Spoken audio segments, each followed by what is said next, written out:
Initially, we did not believe it, which cannot be explained by current knowledge in corrosion science. Now imagine you're a materials scientist, and you discover something in your lab that completely shatters the fundamental rules of your entire field, a discovery so incredibly counterintuitive that you actually think your own data must be a mistake. Well, today, we're unpacking an impossible scientific anomaly that literally stunned researchers. And the craziest part? It just might be the key to unlocking the entire future of clean energy. Welcome, deep divers, to today's lesson in the Deep Dive Classroom. I am thrilled to guide you through this explainer on a monumental breakthrough from the University of Hong Kong. We're talking about a brand new super steel known as SSH2. Our goal for today's class is actually pretty simple. By the end of this lesson, you're going to understand exactly how this new material builds its very own microscopic armor to survive environments that totally destroy normal metals. And we'll see why this could completely revolutionize the way we produce green hydrogen.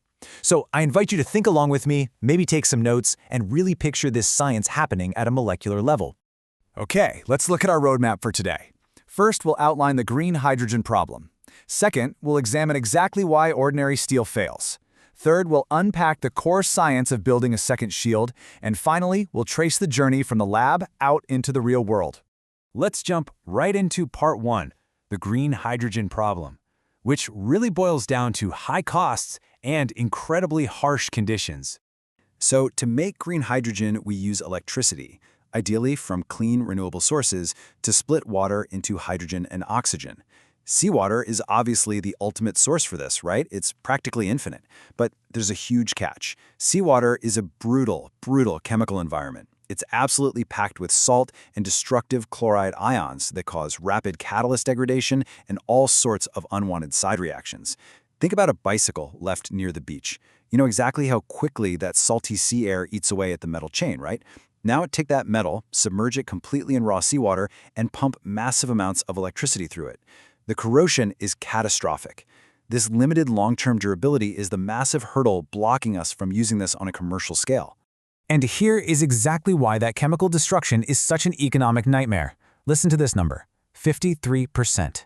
In a standard 10-megawatt electrolysis tank, which costs around 17.8 million Hong Kong dollars to build, by the way, up to 53% of that total expense comes from just the structural components.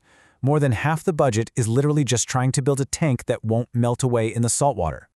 To survive this kind of intense environment today, the current industrial standard is to use titanium components, which are then coated with precious metals like gold or platinum. Obviously, that is astronomically expensive. You're effectively building massive industrial machinery out of jewelry. But this new SSH2 super steel offers a highly economical alternative. It utilizes a totally novel chemical self-protection mechanism. If we can use a cheap form of stainless steel instead of gold-plated titanium, we fundamentally change the economics of clean energy forever. Which brings us to our second concept for today, why ordinary steel fails. Let's talk about the built-in ceiling of traditional metals. First, we really need to understand how stainless steel actually works. It's been around for over a century, mainly because it protects itself.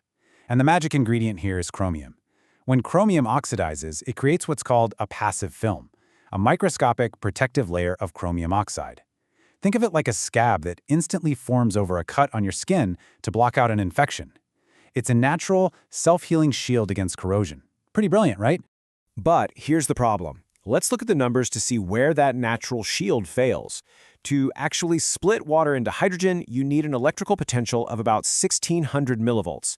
But that standard chromium protective film, it breaks down and completely dissolves at roughly 1000 millivolts. It is a hard, inescapable chemical limit. It's kind of like having a heat shield on a spaceship that melts at 1000 degrees, but you absolutely have to fly through an atmosphere that burns at 1600 degrees. The shield fails right when you need it the most. And honestly, this isn't just a problem for cheap, off-the-shelf steel.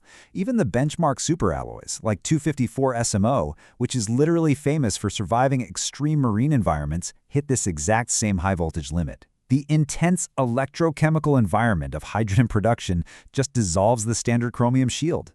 You hit that ceiling, the shield breaks, and the steel is totally destroyed. So, how do we break through this built-in ceiling? Let's move to part 3 of our lesson, building a second shield. The incredible team at HKU developed a strategy they call sequential dual passivation. Now, here is the plain language translation of how this works. Step 1, just like normal stainless steel, the standard chromium-based passive film forms. But then, as the electricity ramps up and hits about 720 millivolts, something completely unexpected happens. A second layer, made entirely of manganese, forms directly on top of the chromium layer. This second shield tags in and takes over the heavy lifting, protecting the steel all the way up to an ultra-high 1700 millivolts. That is well past the 1600 we need to split water. Now I want you to try a quick thought experiment. Imagine you're a mechanic, and you've been taught your entire life that putting water into a gas tank will instantly destroy the engine. Then, one day, you add water, and the car suddenly drives twice as fast. That is exactly how these metallurgists felt about the manganese anomaly. Traditionally, prevailing scientific wisdom said manganese actually impairs corrosion resistance. It was viewed as a total liability. Yet, in this highly specific, high-voltage environment, it does the exact opposite. It creates the ultimate secondary barrier. It's a massive paradigm shift that, at first, the team couldn't even explain. So we have this absolutely miraculous lab discovery. But how does it actually help us? Let's transition into our final section, from lab to real world. You know, breakthroughs like this don't just happen overnight. This was a sustained, grueling 6-year journey of perseverance by the HKU team. In 2017 and 2020, they developed ultra-strong supersteels. In 2021, they created an anti-COVID-19 stainless steel. In 2023, they officially published this dual passivation SSH2 discovery. And today, they aren't just sitting around writing academic papers. Tons, literally tons, of SSH2 wire are already being mass-produced in factories over in mainland China. Now, I want to be completely clear with you, deep divers. SH2 isn't just a simple plug-and-play solution quite yet. The team is currently doing the really gritty hard work of engineering the future. They are overcoming mass manufacturing bottlenecks, figuring out how to shape this metal into the real-world meshes and foams needed for the electrolyzers, securing their international patents, and ensuring these systems can confidently handle raw, unpurified seawater pumped directly out of the ocean. Let's zoom out and summarize the biggest takeaway from today's class and why this matters to your real life. 40 times. By replacing astronomically expensive gold-plated titanium with this incredibly clever, self-shielding SSH2 steel, the team estimates they can reduce the cost of structural materials for green hydrogen by about 40 times.